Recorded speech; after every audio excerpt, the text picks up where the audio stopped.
அப்போது இருந்த கலைஞர் ஆட்சியில் தான் இது இடம்பெற்றது. அதன் போது கலைஞருக்கு வெளிவிவகார செயலர் அனைத்தையும் அறிவித்து அரசு அறிவித்துத்தான் இது இடம்பெற்றிருந்தது என்ற விவகாரத்தை அவர்கள் கொண்டு வந்திருந்தாலும் அதனை மோடி அவர்கள் கொண்டு வந்திருந்தார் ஒரு ட்வீட் பதிவின் மூலம். இப்பொழுது மு.க.ஸ்டாலின் அவர்கள் மீண்டும் கச்சதீவு தமிழகத்திற்கு வர வேண்டும் அல்லது தமிழக மீனவர்களுக்கு வர வேண்டும் என்ற கோரிக்கையை விடுக்கின்றார்.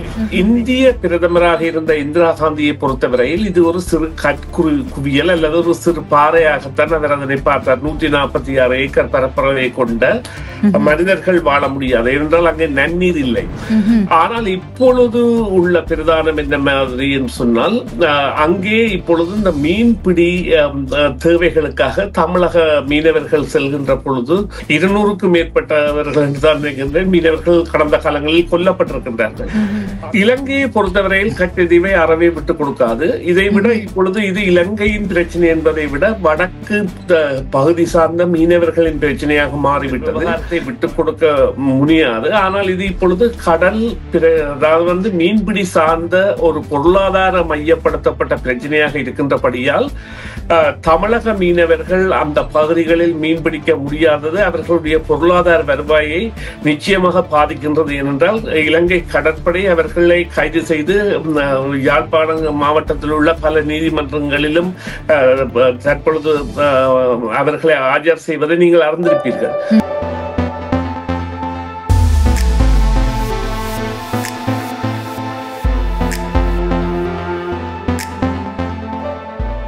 வணக்கம் நேயர்களே, மீண்டும் மற்றொரு செய்தியின் பின்னணி நிகழ்ச்சியில் உங்கள் அனைவரையும் சந்திப்பதில் மிக்க மகிழ்ச்சி அடைகின்றோம். இன்றைய தினம் பேச போகின்றோம் என்னவென்றால் கச்சதீவு விவகாரம் பற்றி பேச போகின்றோம். தகவல்களை கேட்டறிவதற்காக சுரேஷ் சர்மாவை இணைத்துக் கொள்ள போகின்றோம். வணக்கம் சுரேஷ் சர்மா. வணக்கம் சுதர்சினி. வணக்கம் நேயர்களே. ஆமாம், மீண்டும் வரவேற்கின்றோம் உங்களை நிகழ்ச்சிகளுக்கு.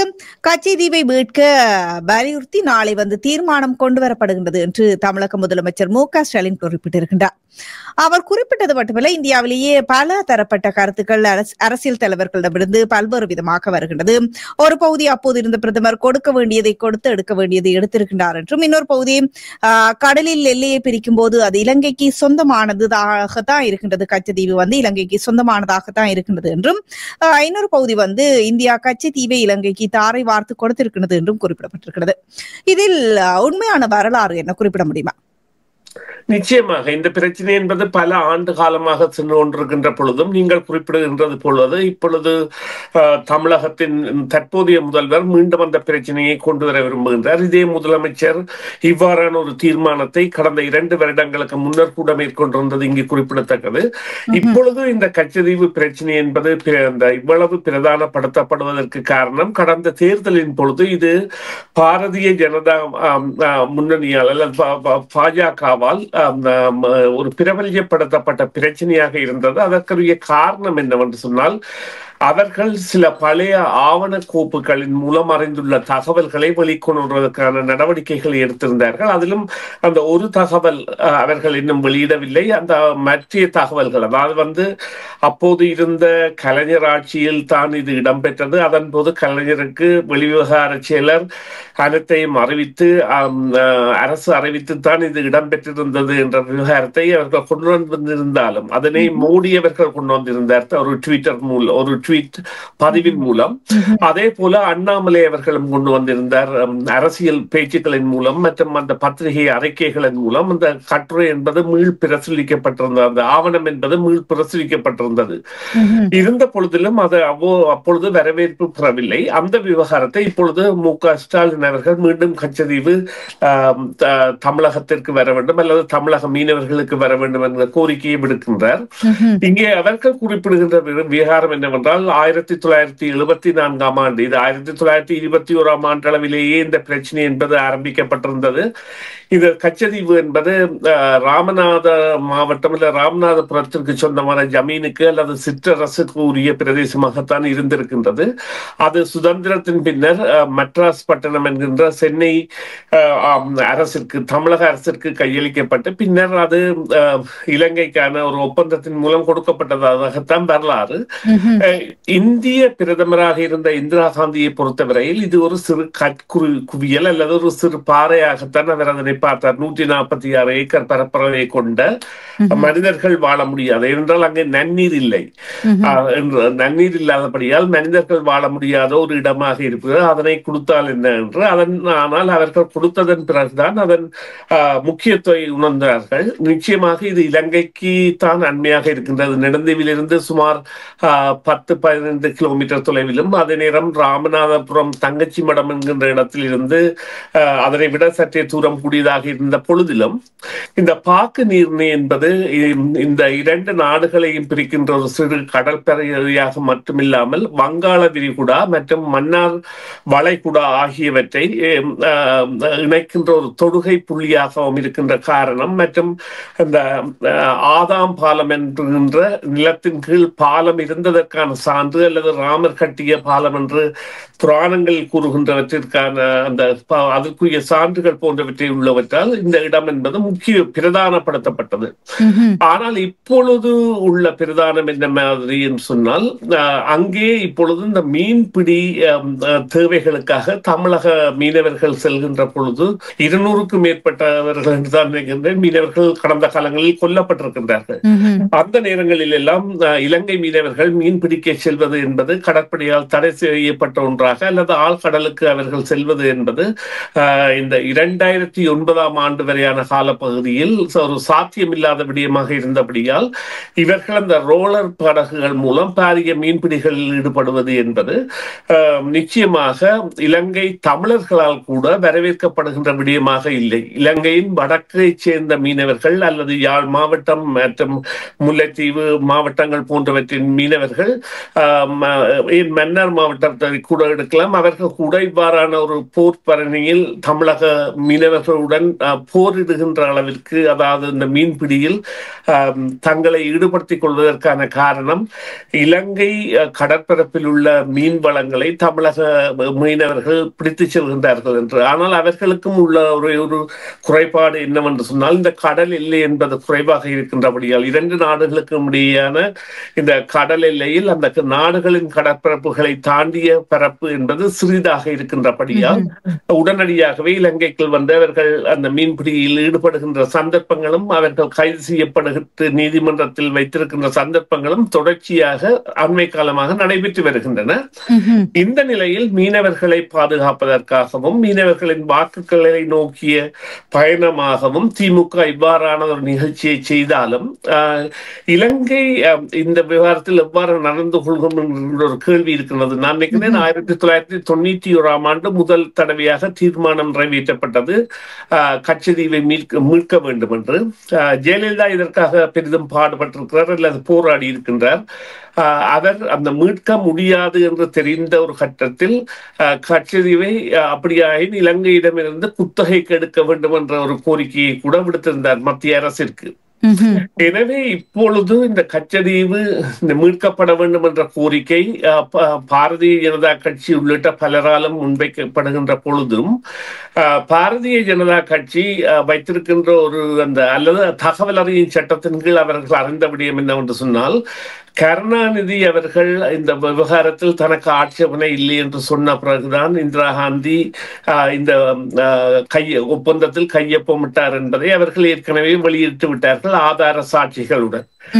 அதைத்தான் கடந்த வருடம் அல்லது கடந்த வருடம் என்று தான் நினைக்கிறேன் மோடி அவர்கள் தனது ட்விட்டர் பதிப்பினூடாக அதை வெளியிட்டிருந்தார். இருந்த பொழுதும் அவர்கள் ஒரு விடயத்தை வெளியே விடவில்லை என்னவென்றால், மீண்டும் அங்கே இருந்து நான் நினைக்கின்றேன் ஒரு அமைச்சர் ஒருவர் வந்து கருணாநிதியுடன் கதைத்ததாகவும் அதன் பொழுது கருணாநிதியிடம் அவர் கேட்ட அந்த கோரிக்கை ஒன்று, இங்கே போராட்டங்கள் நடைபெறாமல் பார்த்துக் கொள்ளுங்கள், நாங்கள் ஒப்பந்தம் கையெழுத்திடுகின்ற பொழுது என்று அதற்கு கருணாநிதி சம்பந்தம் தெரிவித்ததாகவும் இவர்கள் ஜெயசங்கர் அவர்களே இதை ஒரு ஆங்கில ஊடகத்தின் பேட்டியின் பொழுது கூறியிருந்த பொழுதும் இந்த விவகாரம் வெளியில் வராத விவகாரமாக இருக்கின்றது. இதுதான் இப்பொழுதுள்ள சிக்கல் நிலைக்கான காரணம். சுதர்சினி, இப்பொழுது இவருடைய அந்த தீர்மானத்தை ஏற்று இலங்கை வந்து கச்சதீவை விட்டுக் கொடுக்கும், அவ்வாறு இலங்கை இதை கையாள போகின்றது.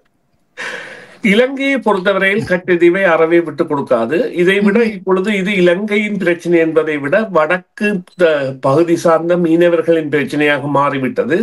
வட மாகாணத்தைச் சேர்ந்த மீனவர்களுக்கான பாதிப்பாக இது மாறிவிட்டது. எனவே யாழ்ப்பாணத்தில் உள்ள அல்லது முல்லைத்தீவு மன்னார் மாவட்டங்கள் அல்லது வன்னி பகுதியில் உள்ள மீனவர்கள் யாருமே இந்த விவகாரத்தில், அதாவது கரையோர பகுதிகளைச் சேர்ந்த யாருமே இந்த விவகாரத்திற்கு சம்மதம் தெரிவிக்க மாட்டார்கள் கச்சத்தீவை திருப்பி கொடுப்பதற்காக.